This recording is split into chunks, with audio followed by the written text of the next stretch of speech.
දවසක් ප්‍රාර්ථනා කරනවා සියලුම ළමයින්ට.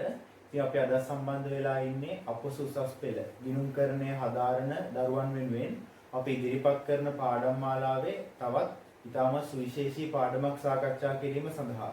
ඉතින් ළමයි මම අද උගන්වන්න බලාපොරොත්තු වෙන්නේ ලාභ අරමුණු කර නොගත් ව්‍යාපාර.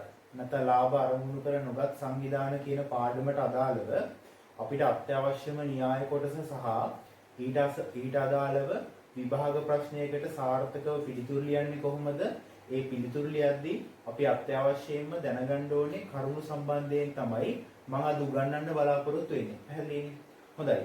මම විභාග ප්‍රශ්නයකට සාර්ථකව පිළිතුරු ලිවීමට අදාළව ඒ කොටස ගැනීමට ඉස්සෙල්ලා මම බලාපොරොත්තු වෙනවා ළමයි ලාභ නොලබන ව්‍යාපාර සම්බන්ධයෙන් අපි අත්‍යවශ්‍යයෙන්ම දැනගන්න ඕනේ න්‍යාය සම්බන්ධයෙන් පුළුල් දැනුමක් අපේ ළමයින්ට ලබා දෙන්න.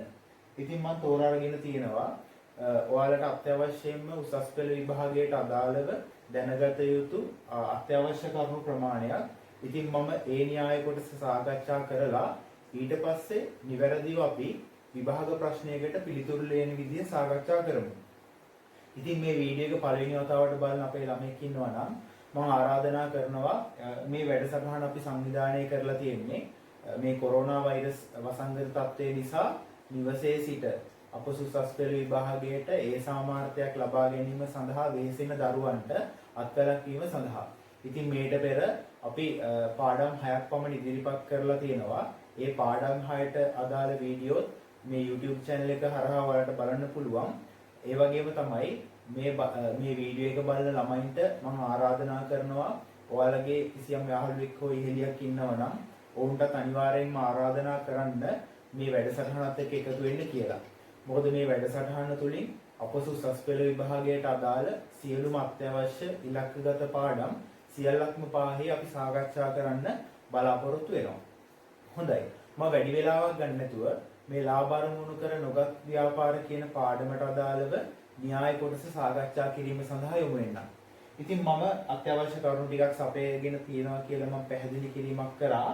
එතකොට ළමයි අපි ලාභ අරමුණු කර නොගත් ව්‍යාපාර සම්බන්ධයෙන් විභාග ප්‍රශ්නයක් කරන්න යද්දී අපි අත්‍යවශ්‍යයෙන්ම දැනගන්න ඕනේ ඒ ව්‍යාපාරයේ සම්බන්ධයෙන් අපි පිළියෙල කරන ආදායම් ප්‍රකාශනය පිළිබඳව.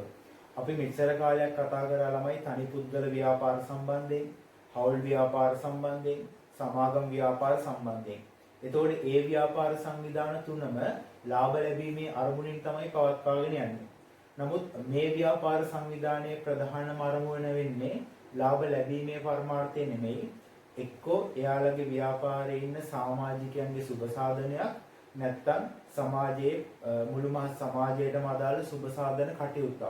උදාහරණ විදිහට අපිට ගන්න පුළුවන් ක්‍රීඩා සමාජය. ඒතර ක්‍රීඩා සමාජයක් ගත්තාම ඒ ක්‍රීඩා සමාජයේ බැඳී සිටින ඒ සමාජිකයන්ගේ ක්‍රීඩා කෞශල්‍ය වර්ධනය කිරීම සඳහා තමයි ඒ ක්‍රීඩා සමාජ කියන ලාභ අරමුණු කර නොගත් ව්‍යාපාර සංවිධානය පවත්වාගෙන යන්නේ. එතන ලාභ ලැබීමේ අපේක්ෂාවක් නැහැ. ඒතර අපි ගත්තොත් සමාජ සුබ සාධන පරමාර්ථයෙන් පවතින ලාභ නොලබන ව්‍යාපාර සංවිධානයක් තමයි මරණාධාර සමිති නැත්නම් සිංහ සමාජය, රොටරි සමාජය වගේ සමාජ.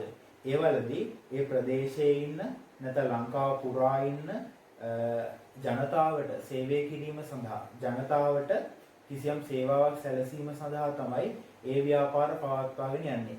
එහෙනම් මූලික වශයෙන්ම පැහැදිලි ලාභ අරමුණු කර නොගත් ව්‍යාපාරයක ප්‍රධානම අරමුණ ලාභ ලැබීම නෙමෙයි සමාජ සුබ සාධනය හෝ ඊට සම්බන්ධ වෙලා ඉන්න සේවකයන්ට අදාළ සුබ සාධනය. එහෙනම් අපි ලාභ අරමුණු කර නොගත් ව්‍යාපාර සම්බන්ධයෙන් ආදායම් ප්‍රකාශනයක් පිළියෙල කරද්දී අපි දන්නවා ලාභ ලබන ව්‍යාපාරයකත් අපි වර්ෂයකට අදාළ ආදායම් සහ වියදම් ගලපලා ආදායම් ප්‍රකාශනයක් පිළියෙල කරනවා. ඒකෙන් අපි ගණනය කරනවා ඒ ව්‍යාපාරයේ වාර්ෂයට අදාළ ලාභය හෝ අලාභය.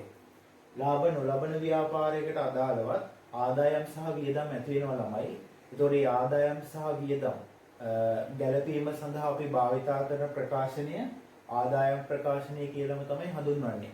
ඒකට සමහර වෙලාවට ආදායම් සහ වියදම් ගිණුම කියලාත් කියනවා. පැහැදිලිද?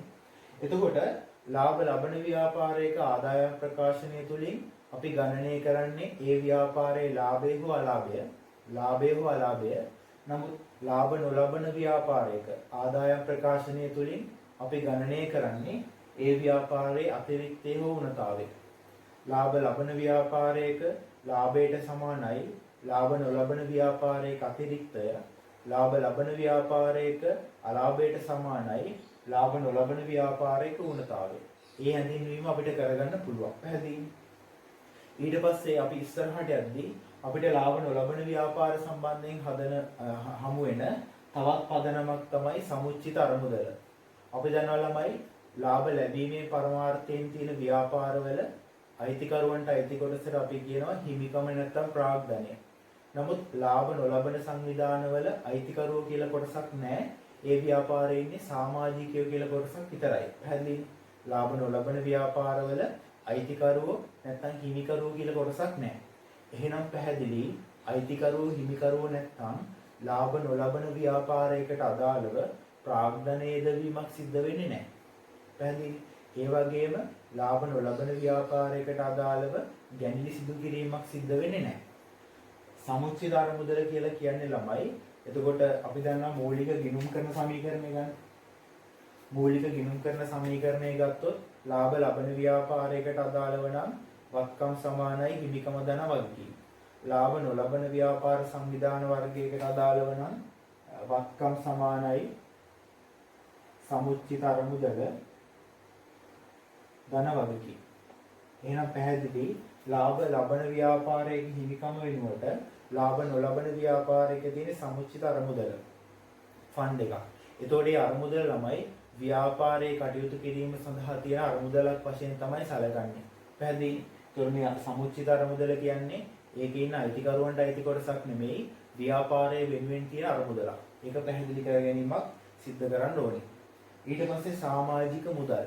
අපි ළමයි ලාභ නොලබන ව්‍යාපාරයක පැහැදිලි ලාභ ලැබීමේ අරමුණින් භාණ්ඩ විකිණීමක් හෝ සේවා සැපයීමක් සිද්ධ වෙන්නේ නැහැ.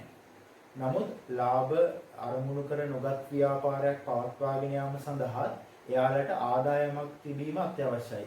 එතකොට ලාභ අරමුණු කර නොගත් ව්‍යාපාරයක ප්‍රධානම ආදායම විදියට අපි සැලකන්නේ සමාජික මුදල් ආදායම. ඒ කියන්නේ මාසිකව හෝ වාර්ෂිකව ඒ ව්‍යාපාරයේ ඉන්න සමාජිකයන්ගෙන් කිසියම් මුදලක් කිසියම් ගාස්තුවක් අය කරනවා සමාජික මුදල් වශයෙන්. එහෙනම් හොඳට මතක තියාගන්න ලාභ අරමුණු කර නොගත් ව්‍යාපාරයක ප්‍රධානම ආදායම වෙන්නේ සමාජික මුදල් ආදායම. හොඳයි. ඊට පස්සේ අපි පරිත්‍යාග කියන පදනම පැහැදිලි කරගන්න. අපි දන්නවා සුබ සාධන පරමාර්ථයෙන් පවතින බොහෝ ව්‍යාපාරවලට සමාජයේ ඉන්න විවිධ පිරිස් නැත්නම් සමාජයෙන් එහා ඒ කියන්නේ විදේශගතව ඉන්න විවිධ පිරිස් අපිට ආධාර උපකාර කිරීමක් සිදු කරනවා දකින්න පුළුවන්. උදාහරණයක් විදිහට අපි ක්‍රීඩා සමාජයක් ගත්තොත් ඒකට විවිධ ඇමතිවරු විවිධ മന്ത്രിවරු අපිට ආධාර උපකාර කිරීමක් සිදු කරනවා. නැත්නම් ප්‍රදේශයේ ඉන්න ධනවත් පුද්ගලයෝ ආධාර උපකාර කිරීමක් සිදු කිරීමක් දකින්න පුළුවන්. පැහැදිලිනේ? ඒකෝ පරිත්‍යාග කියන්නේ ඒ වගේ ව්‍යාපාරයේ විවිධ පාර්ශවයන්ගෙන් ලැබෙන නොමිලේ ලැබෙන ඒ ආදායම නැත්නම් පරිත්‍යාගය. එතකොට ළමයි පරිත්‍යාග අපිට ප්‍රධාන කොටස් දෙකක් යටතේ හඳුනා ගන්න පුළුවන්. එකක් තමයි සාමාන්‍ය පරිත්‍යාග, අනිත් එක තමයි විශේෂ පරිත්‍යාග. සාමාන්‍ය පරිත්‍යාග කියලා කියන්නේ මම උදාහරණයක් මගින් පැහැදිලි කරන්නම්. අපි හිතමු කිසියම් മന്ത്രി කෙනෙක් අපේ ක්‍රීඩා සමාජයට අදාළව රුපියල් 10000ක පරිත්‍යාගයක් කරනවා. ඒතර අපි ඒක සැලකන්නේ ළමයි සාමාන්‍ය පරිත්‍යාගයක් විදිහට. මොකද සමහර පරිත්‍යාග තියෙනවා ඒ පරිත්‍යාගය සිද්ධ කරන්නේ කිසියම් කටයුත්තක් නිම කිරීම සඳහා. උදාහරණයක් විදිහට ඒ ඇමතිවරයම ඒ රුපියල් 10000ක වටිනා මුදල අපිට පරිත්‍යාග කරේ ව්‍යාපාරයේ ගොඩනැගිල්ලක්, කියන අපේ ලාභ නොලබන ව්‍යාපාරයේ ගොඩනැගිල්ලක් ප්‍රතිසංස්කරණය කිරීම සඳහා, නැත්නම් ග්‍රවුන්ඩ් එක පිරිසකර කිරීම සඳහා, නැත්නම් වෙනත් උපකරණ මිලදී ගැනීම සඳහා නම් ඒ වගේ නිශ්චිත අරමුණක් සඳහා සපයන පරිත්‍යාග වලට අපි කියන විශේෂ පරිත්‍යාග. නිශ්චිත අරමුණක් නැතිව අපිට නිකම් මුදල් වශයෙන් ලැබෙන පරිත්‍යාග වලට අපි කියනවා සාමාන්‍ය පරිත්‍යාග. එහෙනම් මේ පරිත්‍යාග වර්ග දෙක හඳුනා ගන්න පුළුවන්. සාමාන්‍ය ළමයි අපිට අභ්‍යාසයට අදාළව පැහැදිලි කිරීමක් කරනවා අපිට පරිත්‍යාගයක් ලැබිලා තියෙනවා නම් ඒ පරිත්‍යාගයේ විශේෂ පරිත්‍යාගයක්ද සාමාන්‍ය පරිත්‍යාගයක්ද කියන එක. එතකොට ඒක සාමාන්‍ය පරිත්‍යාගයක් නම් අපි සාමාන්‍ය පරිත්‍යාග ළමයි ඒ පරිත්‍යාගය ලැබෙන වර්ෂයේ ආදායමක් විදිහට හඳුනා ගන්නවා. ඒ පරිත්‍යාගය ලැබෙන වර්ෂයේ ආදායම් ප්‍රකාශනය තුල ආදායමක් විදිහට සාමාන්‍ය පරිත්‍යාගයක් සඳහා ලැබෙන සියලුම වටිනාකම හඳුනා ගැනීමක් සිද්ධ කරනවා. නමුත් විශේෂ පරිත්‍යාග වලට ගියාම විශේෂ පරිත්‍යාග හම්බෙන සියල්ලම එකපාර ලැබුණු වර්ෂයේ ආදායමක් විදිහට හඳුනාගන්නේ නැතුව වර්ෂ කිහිපයකින් ආදායමක් විදිහට හඳුනා ගන්නවා. ඉතින් මම ඉදිරියේදී සාකච්ඡා කරන්න බලාපොරොත්තු වෙන උගන්වන්න බලාපොරොත්තු වෙන අභ්‍යාසයට අදාළව මේ සියලුම කරුණු ඇතුළත් වෙලා තියෙනවා. මම එතනදී හරියටම පැහැදිලි කිරීමක් කරන්නම් මේ පරිත්‍යාග සම්බන්ධයෙන් ගිනුම් කියන්නේ කොහොමද කියන එක. පැහැදිලි. ඊට පස්සේ ළමයි තවත් අපි කතා කරන්න ඕනේ පදනමක් තමයි යාව ජීව සමාජික මුදල්. සමහර සමාජිකයෝ ඉන්නවා මේ ලාභ නොලබන ව්‍යාපාර සංවිධානවල. මම කිව්වා ලාභ නොලබන ව්‍යාපාර සංවිධානයකට අදාළව ප්‍රධානම ආදායම තමයි සමාජික මුදල් ආදායම. සමහර සමාජිකයෝ ඉන්නවා ඒගොල්ලෝ එකපාර සමාජික මුදල ගෙවලා ඒ ව්‍යාපාරයේ සමාජිකත්වය ලබා ගන්නවා හැම වර්ෂයෙම සමාජික මුදල් ගෙවන්නේ නැතුව. ඒ අවස්ථාවේදී ව්‍යාපාරයේ විසින් තීරණය කරපු සාමාන්‍ය මාසිකව හෝ වාර්ෂිකව දින සමාජික මුදලට වඩා විශාල අගයක් අපි එකවර ගෙවුවොත් එයාලව යාවජීව සමාජිකයන් විදිහට ව්‍යාපාරයට බඳව ගන්න පුළුවන්. එහෙනම් ව්‍යාපාරයට බැඳෙන අවස්ථාවේ කිසියම් සමාජිකයෙකුට ඕන නම් එයා ඉන්න තාක්කල් ඒ ව්‍යාපාරේ ඉන්න ඕනේ. නමුත් වර්ෂයෙන් වර්ෂය සමාජික මුදල් ගෙවන්න කැමති නැහැ. ඒ වගේ අවස්ථාවක එයාට පුළුවන් ඒ අදාළ යාවජීව සමාජික මුදල ඒ විශාල අරමුදල ගෙවලා එයාට එකපාර ඒ ව්‍යාපාරයේ අවසානයේ දක්වා සමාජිකත්වය ලබා ගන්න. ඒකට තමයි යාවජීව සමාජික මුදල් කියලා කියන්නේ. ඉතින් මම මේ සරල හැඳින්වීමක් කරේ මොකද අපි විභාග අභ්‍යාසයක් නිවැරදිව කරද්දී මේ කරුණු කිහිපය පිළිබඳව අපිට දල අවබෝධයක් තිබීම ඉතාමත් වැදගත් වෙනවා ළමයි. ඊට අමතරව මම තව පොඩි පැහැදිලි කිරීමක් කරන්නම්. අපි මේ හදන ආදායම්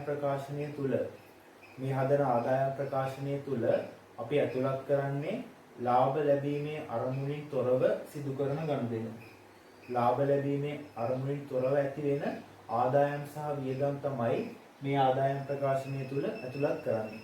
අපි හිතමු අපි දන්නවා ළමයි මේ සමාජික මුදල් වලින් විතරක් අපිට ව්‍යාපාරයේ සියලුම ආදායම් සියලුම වියදම් කවර් කරගන්න බෑ.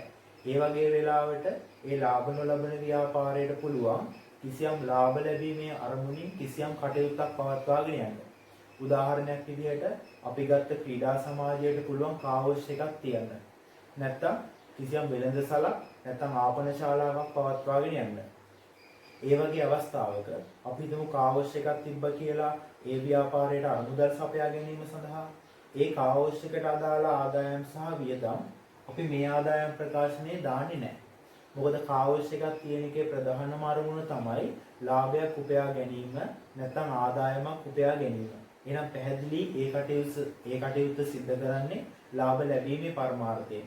ඒ ලාභ ලැබීමේ පරමාර්ථයෙන් සිද්ධ වෙන ආදායම් සහ වියදම් අපි මේ ආදායම් ප්‍රකාශනය තුළ පෙන්වුම් කරන්නේ ඒ සඳහා ඒ ආදායම් සහ වියදම් ඇතුළත් කිරීම සඳහා අපි වෙනම කුඩා ආදායම් ප්‍රකාශනයක් පිළියෙල කරන්න පුළුවන්. ඒ කුඩා ආදායම් ප්‍රකාශනයක් පිළියෙල කරලා උදාහරණයක් විදිහට ඒ කාවශ්‍යක ආදායම රුපියල් ලක්ෂ 2ක් කියලා හිතන්න. ඒ කාවශ්‍යක සම්බන්ධයෙන් අපි දරපු වියදම රුපියල් 1,50,000ක් කියලා හිතන්න. එතකොට මේ ආදායම සහ වියදම ගලපලා එතනින් එන ලාභය 50,000 ගණනය කිරීම සඳහා අපි වෙනම ආදායම් ප්‍රකාශනයක් පිළියෙල කරනවා වෙනම ස්ථානයක. එතකොට ඒ ආදායම් ප්‍රකාශනය පිළියෙල කරයින් පස්සේ ඒ කාවශ්‍යක සම්බන්ධයෙන් ලාභයේ විදිහට රුපියල් 50,000ක් එනවා. ලක්ෂ 2කින් 1,50,000 කරු කරපුවම ලාභයේ විදිහට 50,000ක් එනවා. ඒ එන ලාභය අපිට මේ ආදායම් ප්‍රකාශනයේ ආදායමක් විදිහට හඳුනා ගන්න පුළුවන්. පැහැදිලි? එහෙනම් ලාභ ලැබීමේ අරමුණින් කිසියම් කටයුත්තක් සිද්ධ කරොත් ඒකට අදාළ සියලුම ආදායම් සහ වියදම් අපි ආදායම් ප්‍රකාශනය තුල පෙන්වන්නේ නැහැ. ඒකට අදාළව ආදායම් සහ වියදම් වෙනම ආදායම් ප්‍රකාශනයකින් ගලපලා ඒකෙන ලාභය අපි මේ ආදායම් ප්‍රකාශනයේ ආදායමක් විදිහට හඳුනා ගන්නවා. පැහැදිලි? හොඳයි. මේ පැහැදිලි කිරීම ටික අපි කරගත්තායින් පස්සේ අපිට පුළුවන් ළමයි සාර්ථකව විභාග අභ්‍යාසයක් කරන්න පදනමක් දමා ගන්න. ඉතින් මම මේ පැහැදිලි කිරීම ටික කරා. මම ආරාධනා කරනවා දැන් අපි ඉස්සරහට බලාපොරොත්තු වෙන්නේ කරන්න විභාග අභ්‍යාසයකට සාර්ථකව කොහොමද මුහුණ දෙන්නේ කියන එක. හොඳයි ළමයි. එහෙනම් අපි මේ අභ්‍යාසයට යමු වෙමු. මේ අභ්‍යාසයට යමු වීමට ඉස්සෙල්ලා අනිවාර්යයෙන්ම මතක තියාගන්න අපි අපසුසස් පෙළ විභාගයට අදාළව රචනා ප්‍රශ්නවල ඕනෑම ප්‍රශ්නයක් කරන්න ඉස්සෙල්ලා අපි මුලින් ඉඳන් අගට එකපාරක් කියවන්න ඕනේ. එකපාරක් කියවලා ඒ අභ්‍යාසය පිළිබඳව දල අවබෝධයක් ලබාගෙන ඊට පස්සේ තමයි අපි මේ අභ්‍යාසය කරන්න පටන් ගන්න ඕනේ. පැහැදිලිද? හොඳයි. මම ඊට ඉස්සෙල්ලා තව කරුණක් කියන්නම්. මේ අභ්‍යාසය ඉතාමත් රසවත් වෙයි පිරිමි ළමයින්ට. දැන් අපි දන්නවා සාමාන්‍යයෙන් ගෑනු ළමයිනේ වැඩිපුරම පන්තියක් ගත්තත් ඉගෙන ගන්න. මේ YouTube channel එක ගත්තත් මම හිතනවා 80%ක් 70%ක්ම ඉගෙන ගන්න ගැහැණු ළමයි. නමුත් මේ පාඩම සම්බන්ධයෙන් මේ අභ්‍යාසය සම්බන්ධයෙන් පිරිමි ළමයි වැඩි අවධානයක් යොමු කරයි. මේ පාඩම කියවද්දී ඒක අපිට බලා ගන්න පුළුවන්. එන අවධානයෙන් අපි කියවමුනේ. බලන්න 2013 4 දින පාසලක ආදි ශිෂ්‍යයන්ගේ සංගමයක්. එහෙනම් පැහැදිලි පිරිමි ළමයි වැඩි අවධානයක් යොමු කරන්නේ ඇයි? මේ පාඩම තියෙන්නේ ආදි ශිෂ්‍යයන් සම්බන්ධයෙන්.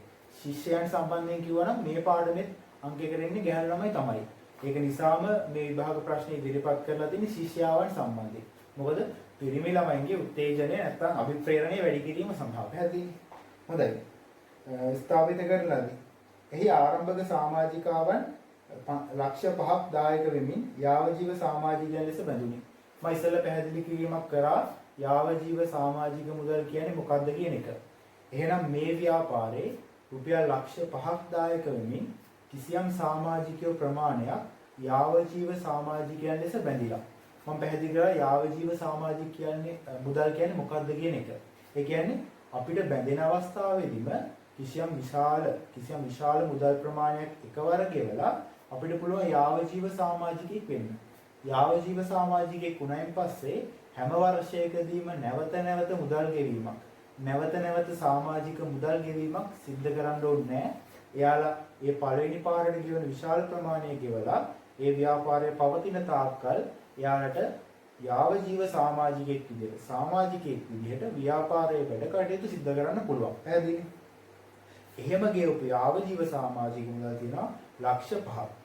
ඊට පස්සේ කියන තමයි මෙම සංගමයේ පොත්වලින් පහත තොරතුරු පුරා ගන්නා ලදී. එතනදී 2016 3:31 දිනට ශේෂයන් ටිකක් දීලා තියෙනවා. ඊට පස්සේ 2015 3:31 දිනට ශේෂයන් ටිකක් දීලා තියෙනවා. අපේ ළමයි අනිවාර්යයෙන්ම මේ කියවන්න ඕනේ. මේ ශේෂයන් දෙකට අදාළව දීලා තියෙන කරුණු කියවන්න ඕනේ. ඊට පස්සේ ළමයි අතිරේක තොරතුරු දීලා තියෙනවා. ඒකේ බලන්න එක් අයෙකුගේ වාර්ෂික සමාජික මුදල 500යි. කියන්නේ සාමාන්‍ය යාවජීව නොවන සාමාන්‍ය සමාජිකයෙකුගෙන් වාර්ෂිකව සමාජික මුදල විදිහට 500ක් අය කරනවා. ඊට පස්සේ කියනවා 2016 3:31 දිනට සමාජිකයන් 600 දෙනෙකු යාවජීව සමාජිකයන් හැර පිය. කියන්නේ සාමාන්‍ය සමාජිකයන් 600ක් ඉඳලා තියෙනවා 2016 3:31 දින වෙද්දී. හොඳයි ඒක පැහැදිලි. ඊට පස්සේ යනවා දෙවෙනි කරුණ යාවජීව සමාජික මුදල වසර 10ක කාලයක් තුළ ආදායමේ හඳුනාගෙන. කියන්නේ යාවජීව සමාජික මුදල වශයෙන් හම්බුන අර ලක්ෂ 5 අපි එකපාරම හම්බුන වර්ෂයේදීම ආදායමක් විදිහට හඳුනගන්නේ නැහැ. අවුරුදු 10කින් තමයි ආදායමක් විදිහට හඳුනගන්නේ. එහෙනම් ලක්ෂ 5ක් යාවජීව සමාජික මුදල් විදිහට හම්බුණා. ඒ ලක්ෂ 5 10න් බෙදලා තමයි එක වර්ෂයකට අදාළ සමාජික මුදල් ආදායම ගණනය කරන්න ඕනේ. යාවජීව සමාජික මුදල් ආදායම ගණනය කරන්න ඕනේ. හරි අපි ඒක ඉස්සරහට පැහැදිලි කරගමු. ඊට පස්සේ සංගමයට අරමුදල් රැස් කිරීම සඳහා 2015 10 දින පවත්වන ලද සංගීත ප්‍රසංගයට අදාළ තොරතුරු පහක් දැක්වේ. එහෙනම් ළමයි මම ඉස්සෙල්ලා කිව්වා සමාජික මුදල් වලින් විතරක් ව්‍යාපාරයට යැපෙන්න බෑ. සමාජික මුදල් ආදායමෙන් විතරක් ගොඩක් ලාභ නොලබන ව්‍යාපාරවලට එයාලගේ ව්‍යාපාර කටයුතු කරගෙන යන්න බෑ. ඒක නිසා ඒගොල්ලෝ විටෙන් විට සංවිධානය කරනවා යම් ලාභ ලැබීමේ අරමුණින් යම් ක්‍රියාකාරකම්. උදාහරණයක් විදිහට මම පැහැදිලි කිරීමේදී ගෝ කාවශ්‍යකක් වගේ කියන්න පුළුවන් කියලා. දැන් බලන්න මේ අභ්‍යාසයට අදාළව මේ ව්‍යාපාරයේ විසින් සංගීත ප්‍රසංගයක් සූදානම් කරනවා. සංගීත ප්‍රසංගයක් ලෑස්ති කරනවා. එහෙනම් පැහැදිලි. සංගීත ප්‍රසංගයක් අපි පවත්වන්නේ අනිවාර්යයෙන්ම කිසියම් ලාභයක් ලැබීමේ අරමුණින්. එහෙනම් මම කිව්වා එහෙම කිසියම් ලාභ ලැබීමේ අරමුණින් කිසියම් කටයුත්තක් කරොත් ඒකට අදාළව ලැබෙන ආදායම් සහ වියදම් ව්‍යාපාරයේ සාමාන්‍ය ආදායම් සහ වියදම් ගිණුමේ. කියන්නේ ව්‍යාපාරයේ පොදු ආදායම් ප්‍රකාශනයේ දාන්න බෑ. එහෙම ලැබෙන ආදායම් සහ වියදම් වෙනම ආදායම් ප්‍රකාශනයක දාලා ඒකෙන් ලාභය ගණනය කරලා ඊට පස්සේ එන ලාභය තමයි අපේ ප්‍රධාන ආදායම් ප්‍රකාශනයේ ඇතුළත් කරන්න ඕනේ. එහෙම පැහැදිලි කිරීමක් මම හැඳින්වීම අධ්‍යයනයේදී කරා. මම ඉදිරියටත් ගණනය කිරීම කරද්දී ඒ පිළිබඳව සම්පූර්ණ අවබෝධයක් ලබා දෙන්නම්. හොඳයි. ඉස්සරහට ඊට පස්සේ ළමයි දීලා දෙන සංගීත ප්‍රසංගයට අදාළ තොරතුරු කිහිපයක්. හතරවෙනි කරුණ කියනවා සංගමයේ විසින් එකක් රුපියල් 200 බැගින් ටී-ෂර්ට් 500ක් අපිට මුදලට මිලදී ගන්නා ලදී. මේන් 300ක් එකක් 250 බැගින් සමාජිකයන් අතරේ අපිට මුදලට විකිණීම ලදී. එළම ටී-ෂර්ට් මිලදී ගැනීමක් සිද්ධ වෙලා තියෙනවා. ඒ වගේම ඒ ටී-ෂර්ට් ඉන්න සමාජිකයන් අතර විකිණීමක් සිද්ධ වෙලා තියෙනවා. එහෙනම් බලන්න. අපි සංගීත ප්‍රසංගයක් පවත්වනවා ඒකත් ලාභ ලැබීමේ අරමුණින්. ඊට පස්සේ ටී-ෂර්ට් අරගෙන වැඩි මුදලට විකුණනවා. මට කියන්න ළමයි ඒකත් ලාභ ලැබීමේ අරමුණින්ද පවත්වන්නේ ලාභ ලැබීමේ අරමුණින් නෙමෙයිද? ලාභ ලැබීමේ අරමුණින්. එහෙනම් ඒකත් ලාභ ලැබීම සඳහා කරන කිසියම් කටයුත්තක්. එහෙනම් ඒකට අදාළ ආදායම් සහ වියදමුත් ව්‍යාපාරයේ ප්‍රධාන ආදායම් ප්‍රකාශනයේ ඇතුළත් කරන්න බෑ. එහෙනම් ඒකට අදාළ ආදායම් සහ වියදම් ඇතුළත් කිරීම සඳහා අනිවාර්යයෙන්ම අපි වෙනත් කුඩා ආදායම් ප්‍රකාශනයක් පිළියෙල කරගන්න ඕනේ. ඒ කුඩා ආදායම් ප්‍රකාශනයෙන් එන ලාභය අපිට පුළුවන් මේ ප්‍රධාන ආදායම් ප්‍රකාශනය ඇතුළත් කරන්න. පැහැදිලි? හොඳයි. අපි ඉස්සරහට යමු. ඊට පස්සේ කියන ළමයි පරිපාලන සහායක රුපියල් 30000ක මාසික වැටුපක් ගෙවනු ලැබේ. ව්‍යාපාරයේ පරිපාලන සහායකට රුපියල් 30000ක මාසික වැටුපක් ගෙවනවා. එහෙනම් ළමයි දැන් අපි යමු මේ අභ්‍යාසයට අදාළව අවශ්‍ය වන්නේ විදිහට ඉල්ලලා තියෙන ගණනය කිරීම පිළියෙල කර ගැනීම සඳහා. මම වේලාසෙනිම පිළියෙල කරගත්තා. මොකද අපේ කාලය අපත යන නිසා මම පැහැදිලි කරන්නම් දැන් මේ අවශ්‍ය වන්නේ විදිහට ඉල්ලලා තියෙන ඒවා සහ ඒවට අදාළව මම මේ ගිණුම් පිළියෙල කරගත්තේ කොහොමද කියන එක. බලන්න මුලින්ම 2016 3.31 අවසන් වර්ෂය සඳහා මුදල් ගිණුම. අපි දන්නවා ලාභ ලබන ව්‍යාපාරවලත් මුදල් පාලන ගිණුමක් තියෙනවා. ඒකේ මුදල් ලැබීම් හර පැත්තේ මුදල් ගෙවීම් බැර පැත්තේ සටහන් කරනවා. ඒ වගේම ලාභ නොලබන ව්‍යාපාරවලත් මුදල් ලැබීම් සහ මුදල් ගෙවීම් සටහන් කරන්න මුදල් ගිණුමක් තියෙනවා. ඒ මුදල් ගිණුම තමයි මුලින්ම අපෙන් ඉල්ලලා තියෙන්නේ. මෙන්න මේ මුදල් ගිණුමට ලාභ නොලබන ව්‍යාපාර ගණන්වලදී සමහර වෙලාවට ලැබීම් සහ ගෙවීම් ගිණුම කියලා කියනවා. පැහැදිලි? ඒ නම් දෙකම කියන්නේ මුදල් ගිණුමට තමයි. ලැබීම් සහ ගෙවීම් ගිණුම නැත්නම් මුදල් ගිණුම කියලා කියනවා. හොඳයි. ඒක තමයි මුලින්ම ඉල්ලලා තියෙන්නේ. ඊට පස්සේ 2016 3.31 කියන අවසන් වර්ෂය සඳහා පහතද මුලින්ම සමාජික මුදල් ආදායම. ළමයි සමාජික මුදල් ආදායම ගණනය කරද්දී අපිට පැහැදිලි මේ ව්‍යාපාරයේ යාව ජීව සමාජිකයෝ කියලා කොටසක් ඉන්නවා. ඒ වගේම සාමාන්‍ය සමාජිකයෝ කියලා කොටසක් ඉන්නවා. ඒතර යාව ජීව සමාජිකයන්ගෙන් කොටසකුත් සමාජික මුදල් ආදායම ඇතුළට එනවා. සාමාන්‍ය සමාජිකයන්ගෙන් කොටසකුත් යාව ජීව සමාජික මුදල් ආදායම ඇතුළට එනවා.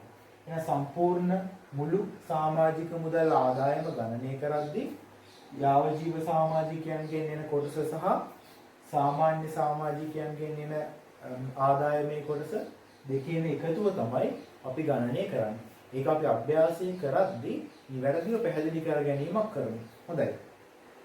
ඊට පස්සේ ළමයි අපෙන් ඉල්ලලා තියෙනවා සංගීත ප්‍රසංගයේ අතිරික්ත හිඟය. මොකද සංගීත ප්‍රසංගයේ තියෙන්නේ ලාභ ලැබීමේ අරමුණයි. පැහැදිලි? ලාභ ලැබීමේ අරමුණයි.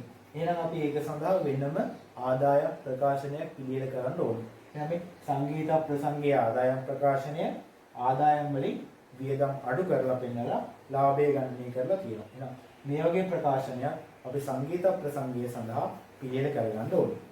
හොඳයි. ඊට පස්සේ අපෙන් ඉල්ලලා තියෙනවා ටී-ෂර්ට් විකිණීමෙන් ලද අතිරික්ත හිඟය.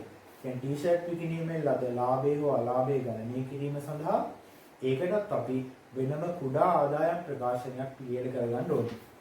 එහෙනම් ටී-ෂර්ට් විකිණීමේ ලාභය ලැබීම සඳහා ටී-ෂර්ට් විකිණීමේ ආදායම් ප්‍රකාශනයක් මම පිළියෙල කරගත්තා.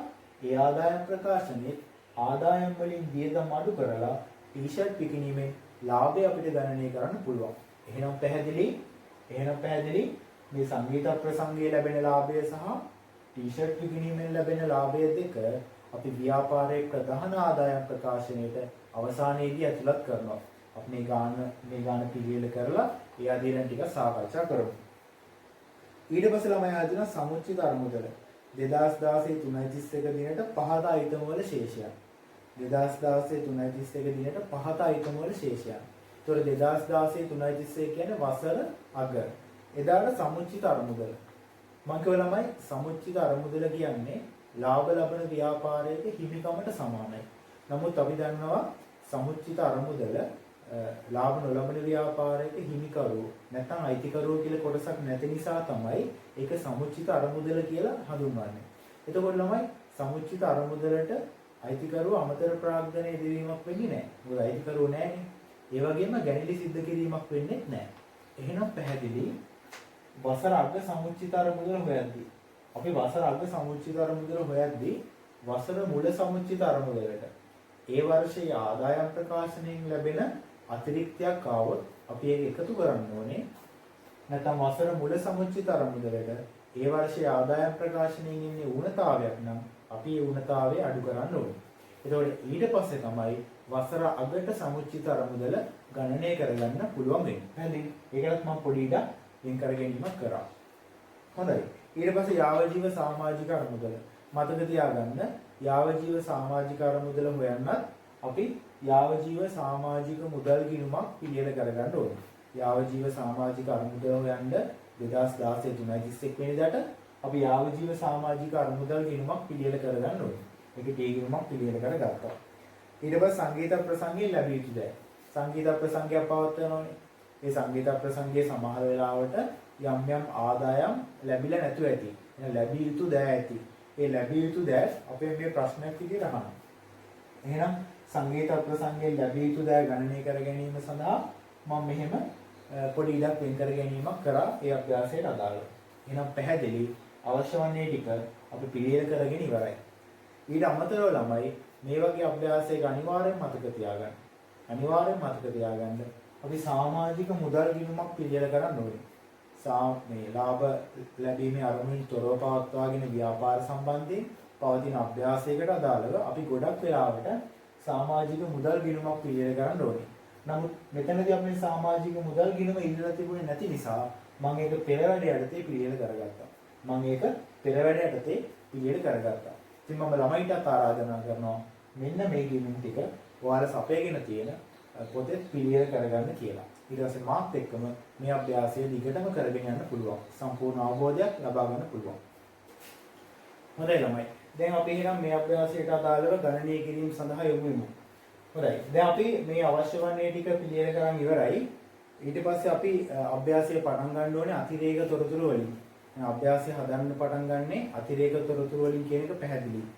ළමයි මෙතන පොඩි බලන්න ආයේ මෙතන අපෙන් ඉල්ල තිබ්බ සමුච්චිත අරමුදල 2016 3.31 දිනට සමුච්චිත අරමුදල. මම ඉස්සෙල්ලා පැහැදිලි කිරීමක් කරා අපි කොහොමද සමුච්චිත අරමුදල ගණනය කරන්නේ. සමුච්චිත අරමුදල ගණනය කරන්නේ වසර මුල සමුච්චිත අරමුදලට ඒ වර්ෂයේ අතිරික්තයක් આવොත් එකතු කරනවා, ඌනතාවයක් આવොත් අඩු කරනවා.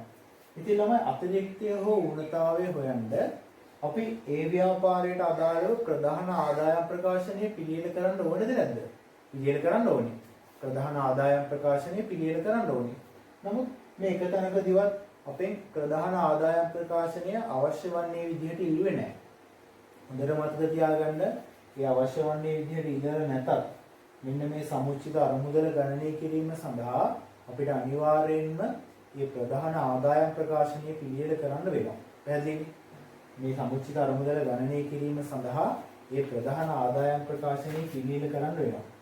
එහෙනම් අපිට ඒකත් ළමයි උල් කරගන්න වෙනවා. පැහැදිලිද? ඒතකොට මේ අභ්‍යාසයට අදාළව ඒකේ අවශ්‍ය වන්නේ එකක් විදිහට ඉල්ලුවේ නැහැ. නමුත් මේ පාඩමට අදාළව ළමයි මේ පාඩමට අදාළව ප්‍රධානම ගිණුමක් තමයි මෙන්න මේ ආදායම් ප්‍රකාශනය. නමුත් මේ අභ්‍යාසයෙන් කොතනිකවදවත් ඉල්ලුවේ නැහැ. නමුත් අපි දන්නවා මේ සමුච්චිත අරමුදල ගණනය කිරීම සඳහා ඒක අත්‍යවශ්‍යයි. එහෙනම් අපි ඒකත් පිළියෙල කරගන්න ඕනේ පෙර වැඩ යටතේ. හොඳයි. බලන්න පළවෙනි එක ළමයි එක් අයගේ වාර්ෂික සමාජික මුදල 500කි. 2016 3.31 දිනට සමාජිකයන් 600 දෙනෙකු. යාවජීව සමාජිකයන් හැර විය. කියන්නේ යාවජීව සමාජිකයන් හැර සමාජික 600ක් ඉඳලා එක්කෙනෙක්ගෙන් අය කරන සමාජික ගාස්තුව 500යි. එහෙනම් අපිට පුළුවන් ඒ වර්ෂයට අදාළව සාමාන්‍ය සමාජිකයන්ගේ සමාජික ගාස්තුව ගණනය කරගන්න. සමාජිකයන්ගේ සමාජික මුදල් ආදායම ගණනය කරගන්න. බලන්න. එක්කෙනෙක්ගෙන් 500ක් අය කරනවා. ඔක්කොම සමාජිකයෝ 600ක් ඉන්නවා. එහෙනම් පැහැදිලි ලක්ෂ 3යි. එහෙනම් සාමාන්‍ය සමාජිකයන්ට අදාළව ආදායම වෙන්නේ ලක්ෂ 3යි. බලන්න. අපි දැන් කොහොමද ගිණුම්ගත කරන්නේ මේ ලක්ෂ 3? දැන් මේ ලක්ෂ 3 කියන්නේ වාර්ෂික සාමාන්‍ය සමාජික ආදායම. වාර්ෂික සාමාන්‍ය සමාජිකයන්ට අදාළව ආදායම. මෙතනදී දෙවෙනි ප්‍රශ්නයේදී අපෙන් අහලා තිබ්බ ළමයි මුළු සමාජික මුදල් ආදායම ගණනය කරන්න කියලා. එහෙනම් මුළු සමාජික මුදල් ආදායම ගණනය කරද්දී මේ සාමාන්‍ය සමාජිකයන්ට අදාළ ආදායමත් අපි පිළියෙල කරන්න නැත්නම් අපි අතුලත් කරන්න ඕනේ. පැහැදිලි? ඊට පස්සේ මේ සාමාන්‍ය සමාජික මුදල් ආදායම ආය අපි සටහන් කරනවා ආදායම් ප්‍රකාශනය. අපි සටහන් කරනවා ආදායම් ප්‍රකාශනය. එහෙනම් ආදායම් ප්‍රකාශනයේ ප්‍රධානම ආදායමක් විදිහට සමාජික මුදල් ආදායම් 300 සටහන් කරන්න පුළුවන්. පැහැදිලි? 300 සටහන් කරන්න පුළුවන්. ඒ වගේම මේ සමාජික මුදල් ආදායම වෙන ස්ථානයක් තමයි ළමයි සමාජික මුදල් ගිණුම. පැහැදිලි කරගන්න මෙතන මේ ආදායම් ප්‍රකාශනයේට අපි දන්නවා ආදායම් ප්‍රකාශනයේට ආදායම් ළමයි හරද බැරද වෙන්නේ. සමහර ළමයි දන්නවත් ඇති ආදායම් ප්‍රකාශනයේට ආදායම් බැර වෙන්නේ වියදම් හර වෙන්නේ. එහෙනම් මේ ආදායම් ප්‍රකාශනයේට මෙතන සමාජික මුදල් ආදායමක් විදිහට සටහන් වෙන්නේ බැර වෙනවනේ. දැන් මෙතන බැර වෙලා ළමයි හර වෙන ගිණුම මොකද්ද? හර වෙන්නේ අදාළ ලිජර ගිණුම. ඒතකොට සමාජික මුදල් වලට අදාළ ලිජර ගිණුම තමයි සමාජික මුදල් ගිණුම. එහෙනම් සමාජික මුදල් හර වෙලා තමයි ආදායම් ප්‍රකාශනයේ බැර වෙන්නේ. සමාජික මුදල් ගිණුමට කියනවා ආදායම් ප්‍රකාශනය කියලා අර පැත්ත 300ක්. එහෙනම් අපි ඒක සටහන් කරන් ඉවරයි. පැහැදිලි? ඊට පස්සේ දෙවෙනි එක යාවජීව සමාජික මුදල වසර 10ක කාලයක් තුල ආදායමේ හඳුනා ගන්න ඕනේ. මම කෝ යාවජීව සමාජික මුදල් වශයෙන් අපිට සම්පූර්ණයෙන්ම ලැබුණු ගාණ තමයි රුපියල් ලක්ෂ 5ක්. ඒක අභ්‍යාසයේ මුලදීම කිව්වා. රුපියල් ලක්ෂ 5ක් තමයි යාවජීව සමාජික මුදල් වශයෙන් ලැබුණේ. ඒක දැන් කියනවා ආදායමේ හඳුනා ගන්න ඕනේ වසර 10කින් කියලා. පැහැදිලි? එහෙනම් එක වර්ෂයකට අදාළ ප්‍රමාණය හොයන්න අපිට පුළුවන් ඒ ලක්ෂ 5 10න් බෙදන්න. ඒතකොට එක වර්ෂයක ආදායමේ හඳුනා ගන්න ඕනේ යාවජීව සමාජික මුදල් රුපියල් 50000ක්. පැහැදිලි? එතකොට ළමයි එහෙනම් පැහැදිලි මේ දෙවෙනි ප්‍රශ්නේ අපෙන් ඇහුවානේ මුළු සමාජික මුදල් ආදායම හොයන්න කියලා. එතනදී මේ යාවජීව සමාජික මුදල් ආදායම 50ක් ඇතුළත් කරන්න ඕනේ. පැහැදිලි? එහෙනම් මුළු සමාජික මුදල් ආදායම ගණනය කරන්න පුළුවන් 350ක් විදිහට. එහෙනම් අපි දෙවෙනි ප්‍රශ්නයට අදාළව පළවෙනි අණු කොටසට උත්තරේ සපයලා ඉවරයි. ඒ වගේම මේ යාවජීව සමාජික මුදල් ආය සටහන් කරන්න ඕනේ ඒ වර්ෂයේ ආදායම් ප්‍රකාශනයේ. මොකද ඒකත් මේ වර්ෂයට අදාළව ආදායම් කොටසක් වෙනවා. එහෙනම් මෙතන යාවජීව සමාජික මුදල් කියලා අපිට 50 සටහන් කරන්න පුළුවන්. යාවජීව සමාජික මුදල් කියලා ඒ 50 සටහන් කරන්න පුළුවන්. ඒ වගේම මතකයි ළමයි මෙතනට මේ යාවජීව සමාජික මුදල් කියලා 50ක් එන්නේ මොන ගිණුමෙන්ද? එහෙනම් පැහැදිලි මෙතන ආදායම් නිසා බැර වෙන්නේ කිසියම් ගිණුමක් හර වෙලා තමයි මේ යාවජීව සමාජික මුදල් 50 මෙතනට එන්නේ. එහෙනම් අපි පිළියෙල කරලා තියෙනවා දැනටමත් යාවජීව සමාජික මුදල් ගිණුමක්. එහෙනම් යාවජීව සමාජික මුදල් ගිණුම 50ක් හර වෙලා තමයි මෙතන ආදායම් ප්‍රකාශනයේ 50ක් බැර වෙන්නේ. ආදායම් ප්‍රකාශනයේ 50ක් බැර වෙන්නේ. පැහැදිලි? පැහැදිලි. යාවජීව සමාජික මුදල් ගිණුමේ තවදුරටත් යාවජීව සමාජික මුදල් විදිහට තියෙන ශේෂය තියෙනවා. ඒකෙන් මේ වර්ෂයට අදාළ ප්‍රමාණය ඒ ගිණුම හර වෙලා තමයි ආදායම් ප්‍රකාශනයේ සටහන් වීමක් සිද්ධ වෙන්නේ. ඒක පැහැදිලි.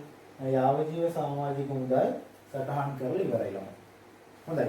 අපි ඉස්සරහට යමු. බලන්න ඊට පස්සේ සංගමයට අරමුදල් රැස් කිරීම සඳහා 2015 10 දින පවත්වන ලද සංගීත ප්‍රසංගයට අදාළව පහත් තොරතුරු සපයා ඇත. ඒතර සංගීත ප්‍රසංගයට අදාළව තොරතුරු දීලා තියෙනවා. ඒ සංගීත ප්‍රසංගයේ ආදායම් සහ වියදම් අපි ඇතුළත් කරන්නේ සංගීත ප්‍රසංගයේ ආදායම් ප්‍රකාශනය තුල. පැහැදිලි. පළවෙනි එක රුපියල් 1000 බැගින් ප්‍රවේශ පත්‍ර 100ක්. එකක් රුපියල් 1000 බැගින් ප්‍රවේශ පත්‍ර 100ක්. බලන්න. ඒතොර 100 වැඩි කිරීම 1000 රුපියල් ලක්ෂයයි. ඒතොර අපිට ළමයි කෙරවල තීරුවක් දීලා තියෙනවා මුදල් ලැබීම සහ මුදල් ගෙවීම කියලා. මුදල් ලැබීම සහ ගෙවීම. එතකොට ප්‍රවේශ පත්‍රයක් 1000 ගානේ ප්‍රවේශ පත්‍ර 100ක් විකුණලා රුපියල් ලක්ෂයක් ලැබිලා. ඒක ලක්ෂයම ලැබිලා. 1000 වැඩි කිරීම 100 ලක්ෂයයි. එතකොට ළමයි ඊට පස්සේ එකක් රුපියල් 500 බැගින් වන ප්‍රවේශ පත්‍ර 400ක්. එකක් රුපියල් 500 බැගින් ප්‍රවේශ පත්‍ර 400ක් විකුණලා තියෙනවා. නමුත් වරහන් ඇතුලේ කියනවා 180ක් පමණක් ලැබුණේ. එහෙනම් සම්පූර්ණ මුදලම අපිට ලැබිලා නැහැ. ඒකෙන් 180යි ලැබිලා තියෙන්නේ. එහෙනම් බලමු ප්‍රවේශ පත්‍ර සම්බන්ධයෙන් අපිට ලැබුණු සම්පූර්ණ මුදල. ප්‍රවේශ පත්‍ර සම්බන්ධයෙන් අපිට ලැබුණු සම්පූර්ණ මුදල මුලින්ම හම්බෙලා තියෙනවා 100ක්. ඊට පස්සේ හම්බෙලා තියෙනවා 160ක්. එහෙනම් සම්පූර්ණ මුදල වශයෙන් ප්‍රවේශ පත්‍ර සම්බන්ධයෙන් 260ක මුදලක් අපිට ලැබිලා තියෙනවා. එහෙනම් අපි දන්නවා මුදල් ලැබීම සටහන් කරන්නේ ළමයි මුදල් ගිණුමේ. එහෙනම් මුදල් ගිණුමේ හර පැත්තේ මේ හම්බුණ 260 ප්‍රවේශ පත්‍ර කියලා ප්‍රවේශ පත්‍ර ලැබීම කියලා මුදල් ගිණුමේ හර පැත්තේ අපි 200ක් සටහන් කරන්න ඕනේ. ඊට පස්සේ අපි ගණනය කරන්න ඕනේ මේ ප්‍රවේශ පත්‍ර වලට අදාළව ආදායම විදිහට අපි කීයක් හඳුනා ගන්න ඕනද? මේ ආදායම් ප්‍රකාශනයේ ප්‍රවේශ පත්‍ර ආදායම කියලා අපි කීයක් හඳුනා ගන්න ඕනද? බලන්න. මෙතන ලැබුණු ප්‍රමාණය නෙමෙයි ප්‍රවේශ පත්‍ර ආදායම. ප්‍රවේශ පත්‍ර ආදායම කියන්නේ වර්ෂයට අදාළ සම්පූර්ණ ප්‍රමාණය. ලැබුණු ප්‍රමාණය විතරක් නෙමෙයි. මෙතනදී පළවෙනි ගනුදෙනුවේදී අපිට ප්‍රවේශ පත්‍රයක් රුපියල් 1000 බැගින් 100ක් නිකුත් කරලා ඒ රුපියල් ලක්ෂයම ලැබිලා තියෙනවා. 1000 වැඩි කිරීම 100. මේ ලක්ෂයම ලැබිලා තියෙනවා. දෙවෙනි ගනුදෙනුවේදී අපිට ලැබිලා තියෙන්නේ තමයි 1,60,000ක් විතරයි. නමුත් බලන්න ඒකට අදාළව සම්පූර්ණ ආදායම එකක් 500 බැගින් ප්‍රවේශ පත්‍ර කියලා. එකක් 500 බැගින් ප්‍රවේශ පත්‍ර 400. එතන ළමයි අපිට ගණනය කරනකොට ලක්ෂ 2ක්. ඒතර හරිනම් අපිට ලක්ෂ 2ක් හම්බෙන්න ඕනේ එතනින්. නමුත් හම්බෙලා තියෙන 1,60,000යි. එහෙනම් ගණනය කරන්න සම්පූර්ණ ආදායම ලක්ෂ 3යි. එහෙනම් ආදායම් ප්‍රකාශනය තුල ප්‍රවේශ පත්‍ර ආදායම කියලා. ප්‍රවේශ පත්‍ර ආදායම කියලා අපි සටහන් කරන්න ඕනේ.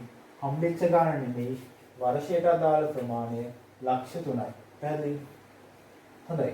ඊට පස්සේ අපෙන් තව ප්‍රශ්නයක් අහලා තිබ්බා මේ විභාගයට අදාළව. මේ අභ්‍යාසයට අදාළ ළමයි. මෙතන සංගීත ප්‍රසංගයෙන් ලැබිය යුතු දෑ. මේ අපි සාකච්ඡා කරන්නේ සංගීත ප්‍රසංගය සම්බන්ධයෙන්. එන සංගීත ප්‍රසංගයෙන් ලැබිය යුතු දෑ විදිහට ප්‍රවේශ පත්‍ර වලින් ලැබිය යුතු දෑ. ප්‍රවේශ පත්‍ර වලින් ලැබිය යුතු දෑ ළමයි. මෙතන 300ක් වර්ෂයට අදාළව හම්බෙන්න ඕනේ. නමුත් 260යි හම්බෙලා තියෙන්නේ. එහෙනම් තව 40ක් තියෙනවා. ප්‍රවේශ පත්‍ර වලින් ලැබෙන දෑ විදිහට 40000 දහස් වලින් 40ක් අපිට හඳුනා ගන්න පුළුවන්. හොඳයි අපි ඉස්සරහට යමු. ඊට පස්සේ සංගීත ප්‍රසංගය සඳහා අනුග්‍රහක දායකත්වයන් 375ක් හම්බෙලා තියෙනවා. ඒතර අපිට සංගීත ප්‍රසංගය සඳහා ලැබුණු අනුග්‍රහක දායකත්වයන් අපිට මුදල් ලැබීමක්. අනුග්‍රාහක දායකත්වයන් මුදල් ලැබීමක්. මේ මුදල් ලැබීම විදිහට ළමයි 375ක් තියෙනවා. පැහැදිලි. මුදල් ලැබීම විදිහට 375ක් තියෙනවා. ඒක අපිට සටහන් කරන්න පුළුවන් මුදල් ගිණුමේ. ඒක කිසිම ප්‍රශ්නයක් නැහැ. ඊට පස්සේ එන්න වර්ෂයට අදාළව ඒ අනුග්‍රාහක වියදම් ආදායම හඳුනා ගන්න. වර්ෂයට අදාළව ඒ අනුග්‍රාහක ආදායම හඳුනා ගන්න. ඒතර බලන්න මෙතනදී කියනවා අපිට 175ක් විතරයි ලැබුණේ. එහෙනම් අපි බලන්න ඕනේ 100ට 100ක් කියන්නේ කීයද කියලා. ඒක 375 සමාන වෙනවා 175කට නේ. 175න් ලැබුණේ. දැන් 100ට 100 හොයන්න නම් 375න් බෙදලා වැඩි කරන්න ඕනේ 100. එන සම්පූර්ණ අනුග්‍රාහක දායකත්වයන් ලැබිය යුතු ඒවත් එක්කම හොයාගන්න නම් මේ 375 මේ 75න් බෙදලා වැඩි කරන්න ඕනේ 100. ඒතර වෙනවා ළමයි අපිට 500ක්. එහෙනම් අනුග්‍රාහක දායකත්වයන් විදිහට වර්ෂයට අදාළව අපිට 500ක් ලැබෙන්න තිබ්බා. නමුත් 375යි ලැබිලා තියෙනවා. එහෙනම් ඒ වර්ෂයට අදාළ 500 අපි ආදායමක් විදිහට හඳුනා ගන්නවා අනුග්‍රාහක දායකයන් කියලා 500යි. සංගීත ප්‍රසංගයේ ආදායම් ප්‍රකාශනය තුළ අනුග්‍රාහක දායකයන් කියලා 500යි. ඊට පස්සේ බලන්න 500ක් වර්ෂයට අදාළ ප්‍රමාණය ලැබුණේ 375යි. තව 125ක් ලැබිය යුතුයි. එහෙනම් අපෙන් ප්‍රශ්නයක් අහලා තිබ්බා සංගීත ප්‍රසංගයට අදාළව ලැබිය යුතු දෑ. ඒතර අපිට දැනටමත් අපි ඇතුළත් කරලා තියෙනවා ප්‍රවේශ පත්‍ර සඳහා ලැබිය යුතු දෑ. දැන් තියෙනවා තව එකක් අනුග්‍රාහකයන්ගෙන් ලැබිය යුතු දෑ. අනුග්‍රාහකයන්ගෙන් ලැබිය යුතු දෑ. තුලම 125ක් 1,25,000ක් තව අනුග්‍රාහකයන්ගෙන් අපිට ලැබෙන්න ඕනේ. පැහැදිලි? ඒක දැන් අපිට ගණනය කරන්න පුළුවන් සම්පූර්ණ ලැබිය යුතු දෑ සංගීත ප්‍රසංගයට අදාළව 165යි නැත්නම් 1,65,000යි. පැහැදිලි? 1,65,000යි. හොඳයි. අපි ඊළඟ තොරතුරට යමු. සංගීතඥයන්ට ගෙවීම් යටතේ අපිට තියෙන ළමයි එක් අයෙකුට 40000 බැගින් ගායකයන් 5 දෙනෙකුට. එක් අයෙකුට 40000 බැගින් ගායකයන් 5 දෙනෙකුට. ඒතර අපිට පැහැදිලි ළමයි මේ සංගීත ප්‍රසංගයේ සින්දු කියන්න ඇවිල්ලා තියෙන්නේ මේ සංගීත ප්‍රසංගයේ සින්දු කියන්න ඇවිල්ලා තියෙන්නේ කියන්නේ ටිකක් හොඳ කසුන් කල්හාර නේද? කසුන් කල්හාර වික්‍රත්නායක වගේ ගායකයෙක් නේ. නැත්නම් තුෂාර ගෝමස්ලා වගේ ගායකයෝ නෙමෙයි. නැත්නම් 40000ක් අය කරන්න විදිහක් නැහැ. හරි. ඉතින් හිතින් ගන්න එපා සමහර ළමයින්ගේ ආසම ගායකයෝ තුෂාර ගෝමස්ලානේ ලස්සන සින්දුනේ කියන්නේ. හොඳයි. අපි බලමු ඒකෙන් අපිට අදාළත්වයක් නැහැ. මෙතනදී ළමයි එක් අයෙකුට 40000 බැගින් ගායකයෝ 5 දෙනෙකුට ලක්ෂ 2ක් ගෙවලා දෙනවා. එක් අයෙකුට 40000 බැගින් ගායකයෝ 5 දෙනෙකුට ලක්ෂ 2ක්. ඔබ 40000 වැඩි කිරීම 5 ලක්ෂ 2යි. 40000 වැඩි කිරීම 5 ලක්ෂ 2යි. එහෙනම් ගෙවපු ගාණක් සමානයි වර්ෂයට අදාළ වියදමත් සමානයි. එහෙනම් අපිට මුදල් ගෙවීම දාන්න පුළුවන්. ගායකයන්ට ගෙවීම විදියට ලක්ෂ 2. ගායකයන්ට ගෙවීම විදියට ලක්ෂ 2. ඒ වගේම තමයි ලක්ෂ 2ම තමයි වර්ෂයට අදාළ වියදම වෙන්නේ. එහෙනම් සංගීත ප්‍රසංගයේ ආදායම් ප්‍රකාශනයේ ගායකයන්ට ගෙවීම කියලා අපිට මේ ලක්ෂ 2 සටහන් කරන්න පුළුවන් කිසිම ප්‍රශ්නයක් නැහැ. පැහැදිලි? හොඳයි. ඊට පස්සේ අපි සංගීත කණ්ඩායමට 80000ක් ගෙවලා දෙනවා. සංගීත කණ්ඩායමට 80ක් ගෙවලා දෙනවා. එහෙනම් ඒකෙදි වර්ෂයට අදාළ ප්‍රමාණයත් 80යි. වර්ෂයට අදාළ ප්‍රමාණයත් 80යි. ගෙවු ප්‍රමාණයත් 80යි. එහෙනම් සංගීත කණ්ඩායමට 80යි. මුදල් ගිණුම ගැර වියදමක් එක සංගීත කණ්ඩායමට ගෙවීම වියදම 80යි. සටහන් කරගත්තා. හොඳයි. අපි ඊළඟට යමු. ඊළඟ ශාලා කුලිය. ශාලාව සඳහා කුලියක් ගෙවන්න ඕන ළමයි. ඒතකොට මේ ශාලා කුලිය 50ක් ගෙවලා තියෙනවා. බලන්න ඔයාලා මූලාග ශේෂන් පොඩ්ඩක් බැලුවා නම් එතනදී පැහැදිලි වෙනවා බලන්න. ශාලා කුලිය සඳහා, ඒ කියන්නේ ශාලාව සඳහා අත්තිකාරමක් ගෙවලා තියෙනවා වසර මුල 25ක. ශාලාව සඳහා අත්තිකාරමක් ගෙවලා තියෙනවා වසර මුල 25ක. පැහැදිලි? එහෙනම් ළමයි ගිය වර්ෂයේදී මේ වර්ෂයේ පවත්වන ප්‍රසංගය සඳහා ශාලාව සඳහා අත්තිකාරමක් ගෙවලා තියෙනවා 25ක. පැහැදිලි? එතකොට මේ වර්ෂයේදී තවත් ගෙවලා තියෙනවා රුපියල් 50ක්. එහෙනම් සම්පූර්ණයෙන්ම ශාලාව සඳහා ගෙවු ප්‍රමාණය වෙන්නේ 75යි. ගිය වර්ෂයේ 25යි, මේ අවුරුද්දේ 50යි. එහෙනම් සම්පූර්ණ වියදම විදිහට ශාලා කුලිය අපි හඳුනා ගන්න ඕනේ 75යි. මේ වර්ෂයේ ගෙවපු 50යි, ගිය වර්ෂයේදී ගෙවලා තියෙන අත්තිකාරම වල 25යි. පැහැදිලි? නමුත් මුදල් ගිණුමට යන්නේ මේ වර්ෂයේ තුලදී ගෙවපු මුදල් ප්‍රමාණය විතරයි. ඒ කියන්නේ 50 විතරයි. මුදල් ගිණුමට යන්නේ ශාලා කුලිය කියලා මේ වර්ෂයේදී ගෙවපු 50 විතරයි. පැහැදිලි? හොඳයි. අපි ඒ තොරතුරු සටහන් කරගත්තා. ඊට පස්සේ සංග්‍රහ වියදම්. සංග්‍රහ වියදම් 30ක් ගෙවලා තියෙනවා ළමයි. ඒත් අපි දන්නා සංග්‍රහ වියදම් කියන්නේ ව්‍යාපාරයේ වියදමක්. ඒ වගේම මුදල් ගෙවීමක් සිදු කරන්න ඕනේ. එහෙනම් සංග්‍රහ වියදම්. සංග්‍රහ වියදම් 30ක් මුදල් ගිණුම බැල. ඒ වගේම එක වියදමක් හින්දා සංග්‍රහ වියදම් කියලා සංගීත ප්‍රසංගයේ ආදායම් ප්‍රකාශනයේ වියදම් වැඩි සටහන් කරන්න ඕනේ 30ක්. හරිද? හොඳයි. ඒ තොරතුරු ටික අපි සටහන් කරලා ඉවරයි. ඊට පස්සේ බලන්න සංගමයේ විසින් එකක් රුපියල් 200 බැගින් ටී-ෂර්ට් 500ක් අත්පිට මුදලට මිලදී ගන්නා ලදී. මේන් 300ක් රුපියල් 250 බැගින් සමාජිකයන් අතරේ අත්පිට මුදලට විකුණන ලදී. ඉතින් අපි සාකච්ඡා කරා එහෙනම් මේ ටී-ෂර්ට් විකිණීමට අදාළව සිද්ධ වෙන්නේ ලාභ ලැබීමේ අරමුණින්. මේ ටී-ෂර්ට් විකිණීම සිද්ධ වෙන්නේ ලාභ ලැබීමේ අරමුණින්. එහෙනම් ඒ සඳහා වෙනම ආදායම් ප්‍රකාශනයක් අපි පිළිවෙල කරගත්තා. එතකොට මේ ආදායම් ප්‍රකාශනයේ ආදායම වෙන්නේ ටී-ෂර්ට් විකිණීමෙන් ලැබෙන වියදම, ටී-ෂර්ට් විකිණීමෙන් ලැබෙන ආදායම. මේ ආදායම් ප්‍රකාශනයේ වියදම් වෙන්නේ ටී-ෂර්ට් මිලදී ගැනීම සඳහා ගිය පිළිවෙල. පැහැදිලි? හොඳයි. මෙතන මුලින්ම විකුණුම් ආදායම ගණනය කරමු. මේ අභ්‍යාසය කියන ටී-ෂර්ට් 300ක් 250 බැගින් වික්කා. 300ක් වික්ක 250 බැගින්. බලන්න. 75යි. එහෙනම් ටී-ෂර්ට් විකිණීමේ ආදායම විකුණුම් විදියට අපිට සටහන් කරන්න පුළුවන් 75. දහස් වලින් 75.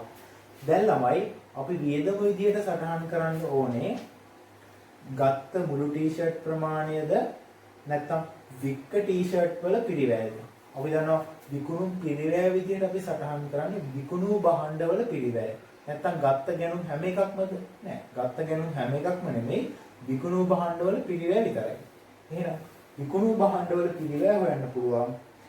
විකුණලා තියෙනවා ඒකක 300ක් එකක් අරන් තියෙන රුපියල් 200 ගාන. විකුණලා තියෙනවා ඒකක 300ක් එකක් අරන් තියෙන 200 ගාන. එහෙනම් පැහැදිලි 60000යි.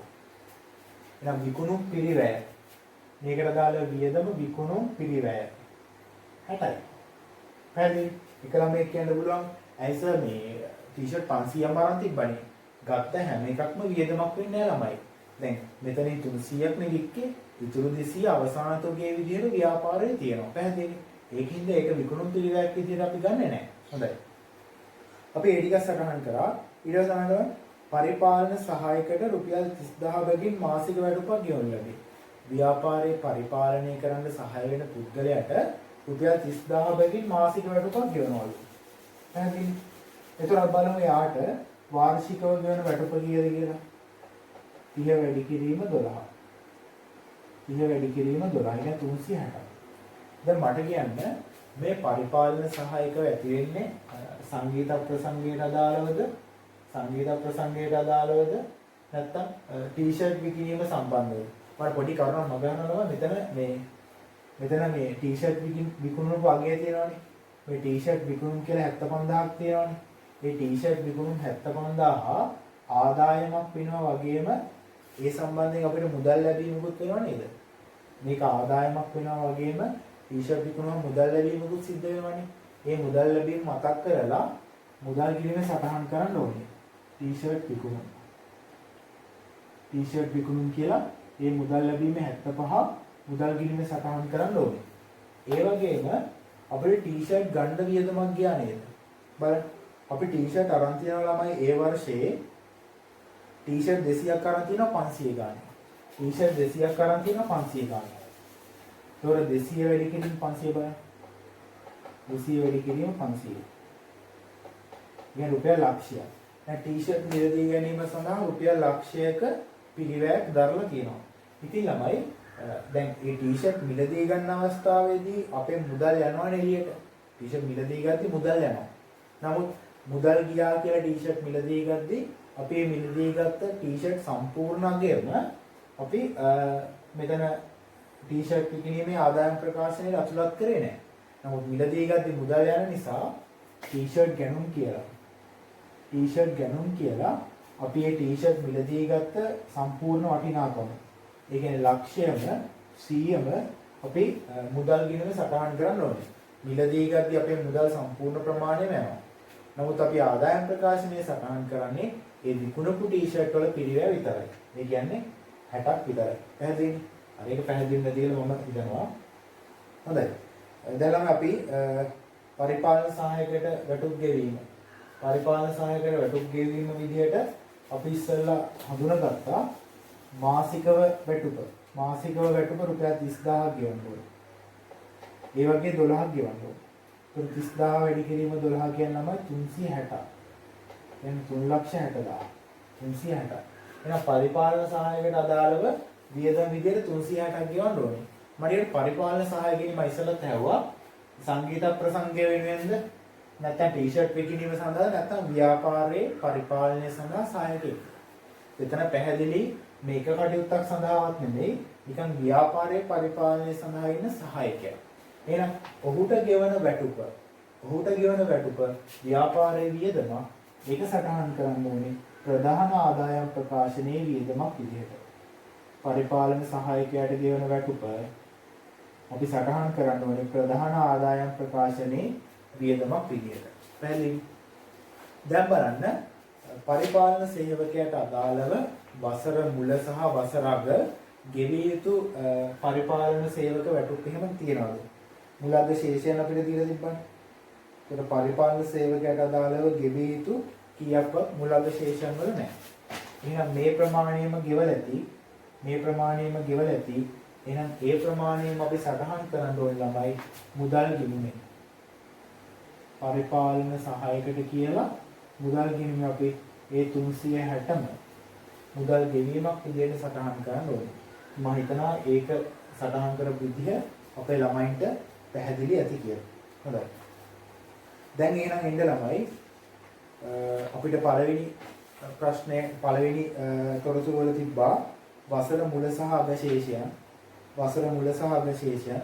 ඒ වයින්ොත් අපිට අවශ්‍ය කරුණු ටික අපි මේ ප්‍රකාශන වල සටහන් කර ගැනීමක් සිදු කරමු.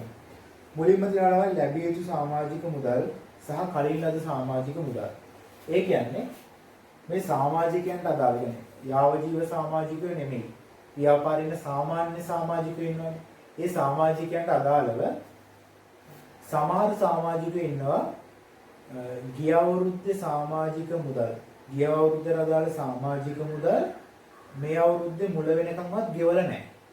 ගිය අවුරුද්දේ අදාළ සමාජික මුදල් මේ අවුරුද්දේ මුල වෙනකම්වත් ගෙවලා නැහැ.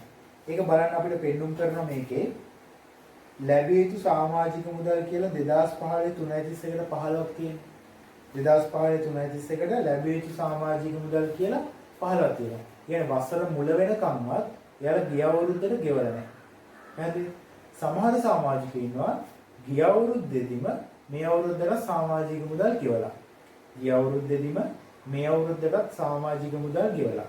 එයාලා පෙන්නනවා ළමයි බලන්න කලින් ලද සමාජික මුදල් යටතේ 2015 331 දිනට 25ක් පෙන්වන්නේ. කලින් ලද සමාජික මුදල් යටතේ 2015 331ට 25ක් පෙන්වන්නේ ගිය අවුරුද්දේදී මේ අවුරුද්ද සඳහා සමාජික මුදල් ගෙවපු අය. ඒතර වසර අවසානයේදී ගියත් ඔහොමයි මේ වසර සඳහා නොගෙවපු කට්ටියක් ඉන්නවා ඊළඟ වසර සඳහා ගෙවපු කට්ටියක් ඉන්නවා. එක එක සමාජික එක එක විදිහයි. සමහරු ගෙවන්නේ සමහරු ගෙවනවා. ඒතර මේ ලැබිය යුතු සහ කලින් ලද සමාජික මුදල් කියන දෙකම අපි සටහන් කරන්නේ සමාජික මුදල් ගිණුම තුල. ලැබිය යුතු සහ කලින් ලද කියන සමාජික මුදල් කියන දෙකම අපි සටහන් කරන්නේ සමාජික මුදල් ගිණුම තුල. බලන්න මුලින්ම අපි ලැබිය යුතු සමාජික මුදල් සටහන් කරමු. වසර මුල 15ක්. අපි දන්නවා ව්‍යාපාරයට ළමයි සමාජික මුදල් කියන්නේ ආදායමක්නේ. ඒතකොට ලැබිය යුතු සමාජික මුදල් කියන්නේ වත්කමක්. අපිට කිසියම් ආදායමක් ලැබෙන්න තියෙනවා නම් ලැබිය යුතුයි නම් අපිට ඒක වත්කමක්. එහෙනම් ලැබිය යුතු සමාජික මුදල් තියෙනවා වසර මුල 15ක්. එහෙනම් සමාජික මුදල් ගිණුමේ වත්කමක් නිසා ඒක අපි හර පැත්තේ සටහන් කරගන්නවා 15යි. ලැබිය යුතු සමාජික මුදල් කියන්නේ වත්කමක් නිසා අපි හර පැත්තේ මුල ශේෂයේ විදිහට 15ක් සටහන් කරගන්න පුළුවන්. ඊට පස්සේ වසර අග ලැබිය යුතු තියෙනවා 20ක්.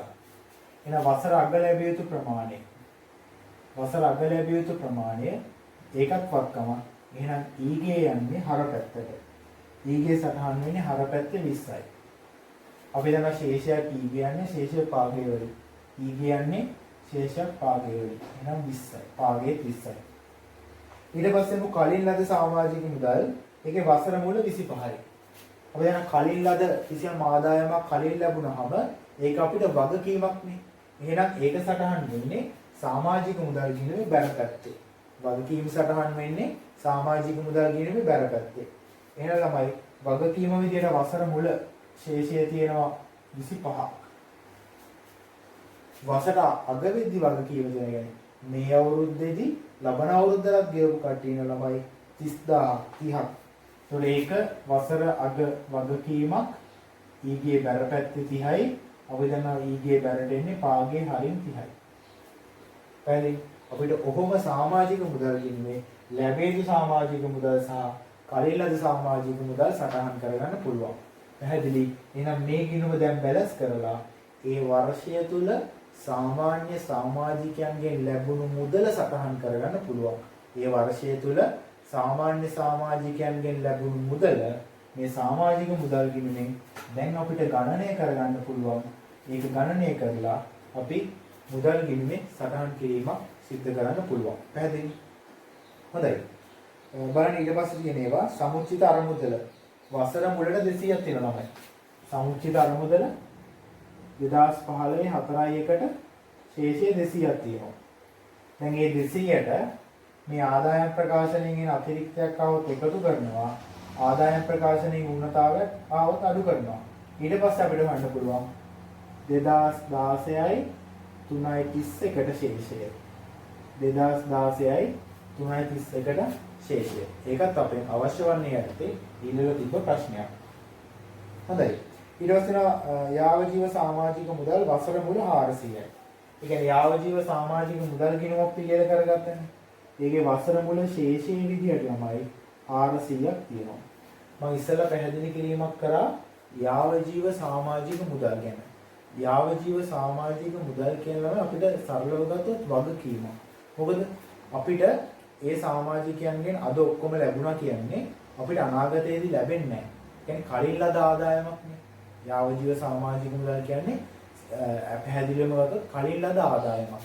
ඒකට කලින් ලද ආදායම් කියන්නේ වගකීමක් නේ. එහෙනම් යාව ජීව සමාජික මුදල් ගිණුමේ ශේෂයේ විදිහට 400ක් තියෙනවා. ඒකෙන් මේ වර්ෂයේ 50ක් ආදායම් ප්‍රකාශනයට අයින් වෙනවා.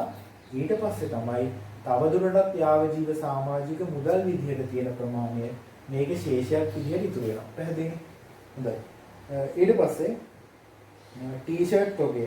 ටී-ෂර්ට් තොගය 40ක් අවසානයේ තියෙනවා. දැන් ටී-ෂර්ට් තොගය මට මෙතනට අවශ්‍ය වෙන්නේ නැහැ ළමයි. මොකද මම ටී-ෂර්ට් විකිණීමේ ආදායම් ප්‍රකාශනය හදද්දී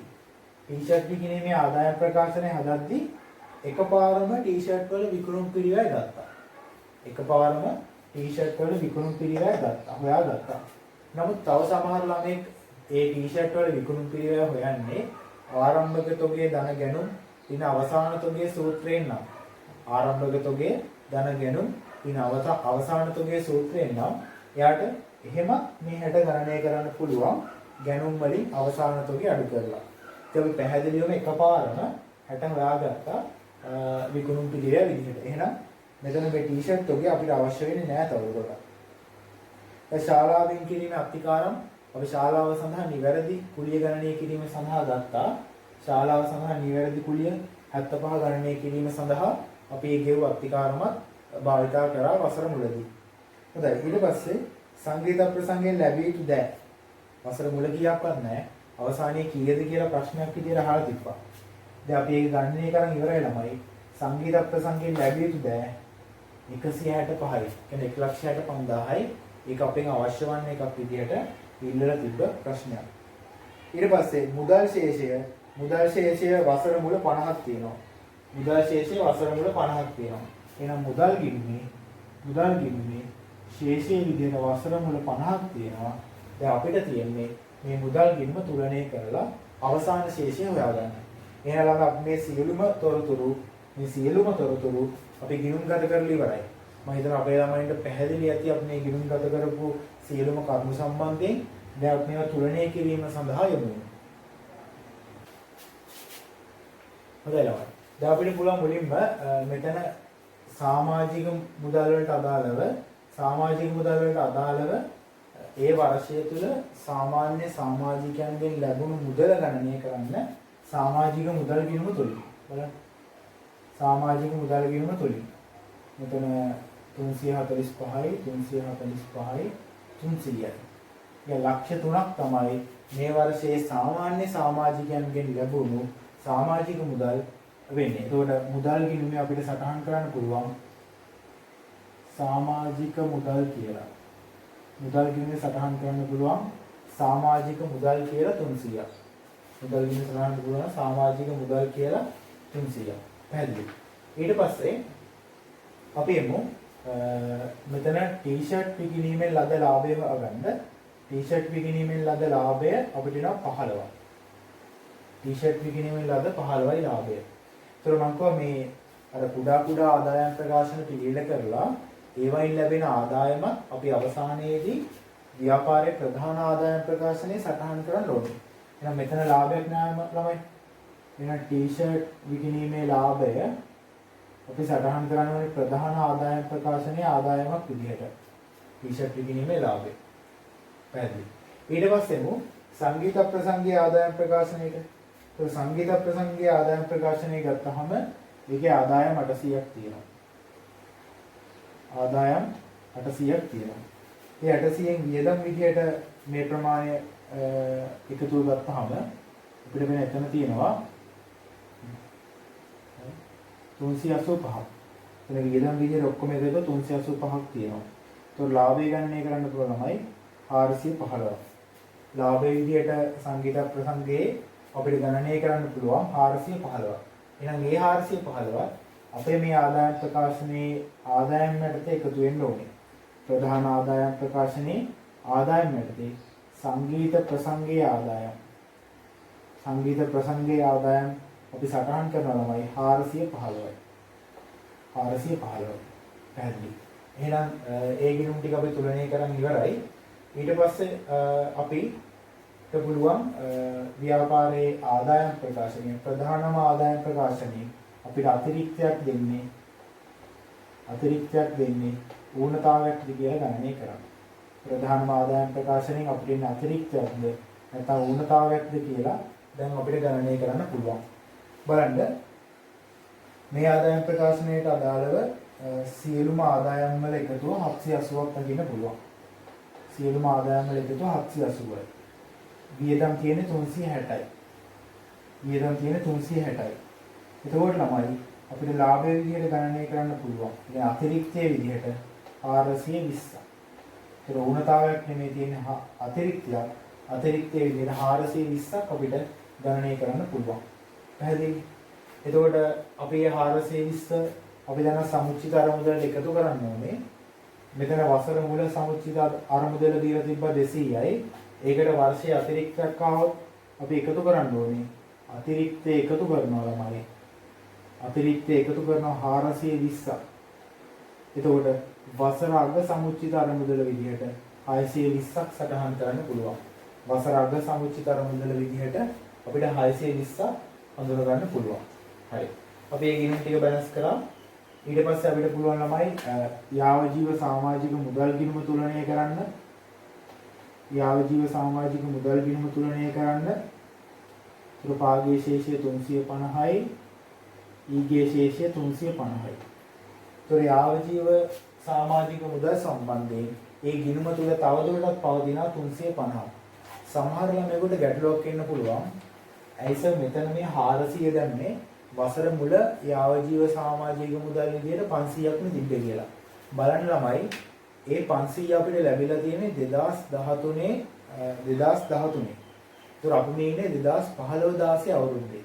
ඒ කියන්නේ දැනටමත් වර්ෂ දෙකක් 50 ගානේ යාව ජීව සමාජික මුදල් වලින් කොටස ආදායම් ප්‍රකාශනයේ හඳුනගෙන ඉවරයි. කියන්නේ 50ව දෙකක්. ඒ කියන්නේ 100ක්.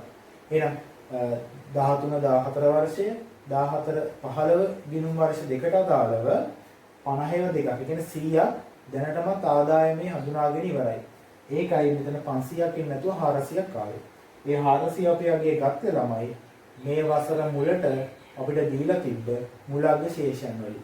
මේ වර්ෂයේ මුලට අපිට දීලා තිබ්බ මුලක් විශේෂයන් වලින් තමයි මේ 400 අපි ගත්තේ. පැහැදිලි? හොඳයි. ඊට පස්සේ මොනවයි අපි මුදල් ගිණුමට මුදල් ගිණුම ගත්තොත් මුදල් ගිණුමේ එකතුව 1060ක් අපිට දකින්න පුළුවන්.